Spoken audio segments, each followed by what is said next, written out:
Hello, welcome to the November 2015 Kula Yoga Shala teacher feature. This month we are interviewing David Cronin, who is going to be teaching a new class at Kula starting in November. It's going to be a meditation practice held on Thursday evenings at 7:15 p.m. in Studio A. And David is the owner, proprietor of Changing Times, which is a gift store, books, and all sorts of wonderful items connected to spirituality in West Palm Beach.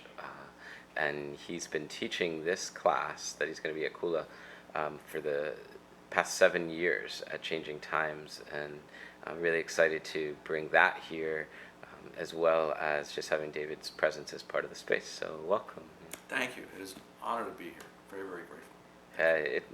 It's reciprocated. It's an honor, to have you here, and we've known each other for a while, and this just feels like a natural fit. And really hoping you could, two things for this interview. One is just to give people a better sense of you, getting to know you a little bit, what brought you to this path, what's it all about, what you hope to share, and then that kind of segueing into a little bit about the meditation practice. I know it's rooted, more as a heart-centered practice. If you could talk a little bit about that and what's it all about, so people can get a sense of, if it's right for them. Sure. So my own path has been, like many people here come to Kula, it's been devoted to service. It's about discovering who I truly am, what this life is all about, and how to walk that path in a integritous, conscious way, and to be of service. I find that the more and more you grow in the path, just the more and more the heart just wants to be in service. And so one thing about this class is it's a compassion class, it's a meditation class. We do a couple different guided meditations, and then we have discussion and questions in between. And the practice it's somewhat similar to the Buddhist practice of Tonglen. Okay. And there are some elements that are similar to the Hawaiian practice of Ho'oponopono. But it's a little bit different than that. And one of the things that I love about this class, so first of all, I'll go back and just say that I've been teaching meditation or spirituality since the 70s. But this class, this is my all-time favorite class. Awesome. I love this class. Yeah. And as you mentioned, I've been teaching it every week for the last 7 years at my store. And so basically, it's a process of how we're able to, on a very conscious level, connect to others, other types of relationships in our life, on that realm where we're all already connected. And so what that practice does many, many things, but a couple of main things it does is that it opens up that field within us and the people that we're meditating towards or meditating on. It also has the ability to quiet the mind and to open the heart. But we do it in this class in such a way is that we're actually being in service to the people that we're actually meditating towards or doing the practice with. So there's a way in which we're being in service. And another thing that I love about this class is that for my own journey, I have always loved to find creative ways. I've always made it a game. So how do I bring spiritual practices into my everyday life so it just becomes part of my everyday life? And so we talk a lot about this class, how to bring some of these principles that we're doing in this class, how to incorporate them as just like everyday routines.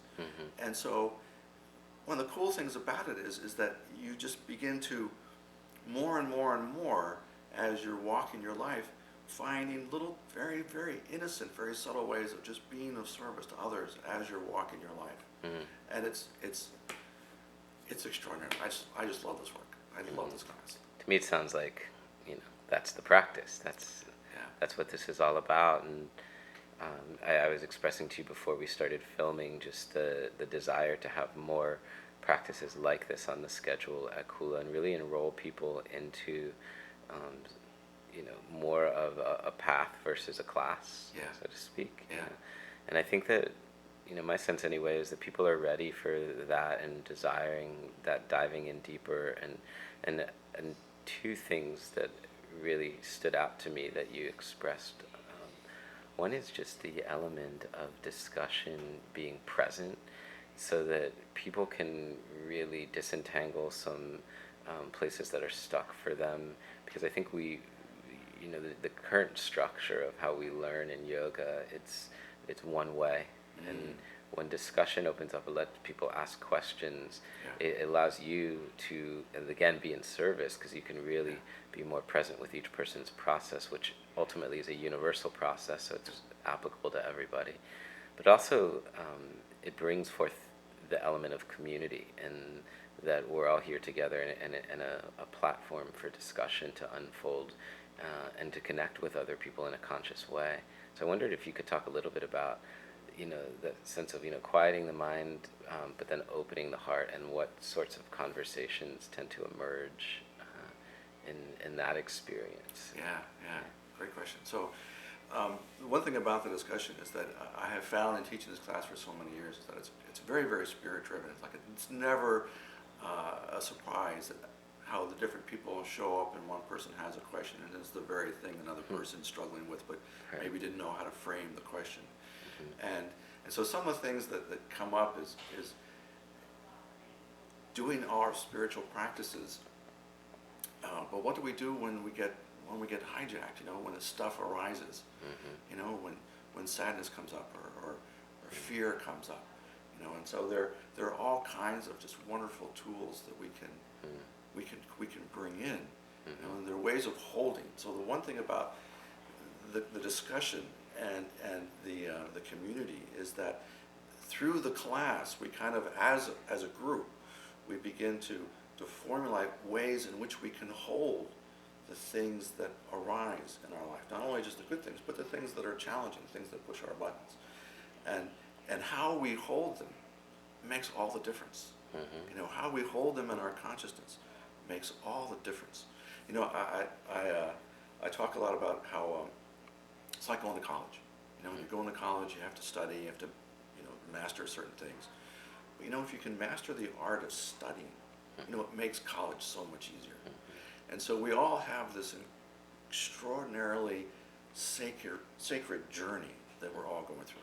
The good, the bad, the messy, it's all part of that path. But how we hold that, and can we hold that in such a way that we're not only holding it for ourselves, but we're actually holding it in a way in which we're in service to others. Man, it changes everything. It changes the way you hold stuff. And so the practice that you're leading will give people a space to, I'd imagine, examine the way they're currently holding it, and then maybe bring it into a more conscious embrace. Yeah, just little tiny shifts, and how to incorporate that so it's part of your everyday life. Just a natural thing. Just a natural thing. Just to give you a real quick example, there's one practice that I do. I talk about. Well, I've made it a habit that every time I go grocery shopping, I do this practice. Every time I go grocery shopping, it's just part of my grocery shopping. And so it's so much fun. I'm floating every time I leave the grocery store. And so we talk about stuff like this. How the stuff that arises, how do we hold it? How can we open up our practice? And so it's the whole life. It's the whole life. It becomes like the rocket fuel of our journey. We have this groundedness even when we're in the messy parts. Especially then. Especially then. We can find a way to anchor that and be grounded within that, and how we hold that, and how we can use even those moments to be in service. It's one thing when we're clear and grounded and we're teaching and we're being in service, but what about when things are really messy? Can we be in service even during those times? And you can, and it's great. It's so extraordinary. I love this stuff. It is extraordinary. I can feel your enthusiasm, and mostly I just want to say thank you. Thank you so much for bringing this work here, and it's going to help a lot of people here. So. Well, I'm deeply honored. It's my joy. My joy. Namaste. Namaste. Thank you.